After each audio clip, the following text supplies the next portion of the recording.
সর্বসাধারণের উদ্দেশ্যে সতর্কবার্তা দিয়েছেন সেনাপ্রধান জেনারেল ওয়াকারুজ্জামান। সাথে জাতীয় সংহতির আহ্বান জানিয়েছেন তিনি। সাম্প্রতিক সময়ে দেশের অস্থিরতার পেছনে মূল কারণগুলো উল্লেখ করেছেন সেনাপ্রধান।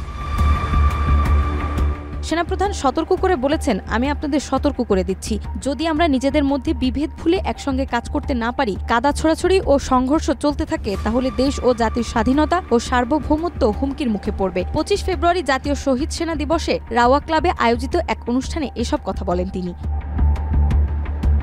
সেনাপ্রধান আরও বলেন, আমরা শান্তিতে থাকতে চাই এবং সেই লক্ষ্যে সেনাবাহিনী কাজ করে যাচ্ছে। সেনাবাহিনীর প্রতি আক্রমণ করবেন না, আমাদের বিরুদ্ধে বিদ্বেষ পোষণ না করে সহযোগিতা করুন, প্রয়োজন হলে উপদেশ দিন, আমরা ভালো উপদেশ গ্রহণ করব। আমরা ঐক্যবদ্ধ থাকতে চাই এবং দেশকে এগিয়ে নিয়ে যেতে চাই। তিনি জোর দিয়ে বলেন, নিজেদের মধ্যে বিভেদ না রেখে একসঙ্গে কাজ করতে হবে। যদি কোনো মতানৈক্য থাকে, আলোচনার মাধ্যমে সমাধান করতে হবে। শৃঙ্খলা বজায় রাখতে হবে, অপরাধীদের কোনোভাবেই ছাড় দেওয়া হবে না।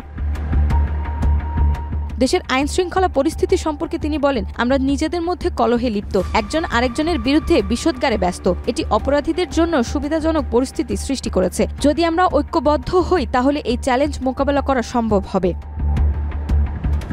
নির্বাচনের জন্য প্রয়োজনীয় সংস্কার সরকার করবে। আমি প্রধান উপদেষ্টার সঙ্গে কথা বলেছি, তিনি নিরপেক্ষ ও সুষ্ঠু নির্বাচনের কথা বলেছেন, যা ডিসেম্বরের মধ্যেই অনুষ্ঠিত হবে বলে আশা করা হচ্ছে। আমরা তাকে সহযোগিতা করব। মতপার্থক্য থাকলেও জাতীয় স্বার্থে এক থাকতে হবে। এ সময় পিলখানা হত্যাকাণ্ড প্রসঙ্গে তিনি বলেন, এই বর্বর ঘটনায় সেনা সদস্যরা দায়ী নয়, তৎকালীন বিজেপি সদস্যরাই এর জন্য সম্পূর্ণ দায়ী। বিচার প্রক্রিয়াকে নষ্ট করা যাবে না। যারা শাস্তি পেয়েছে তারা শাস্তির যোগ্য ছিল। রাজনীতিবিদ বা বাইরের কেউ এতে জড়িত ছিল কিনা তা তদন্ত কমিশন নির্ধারণ করবে।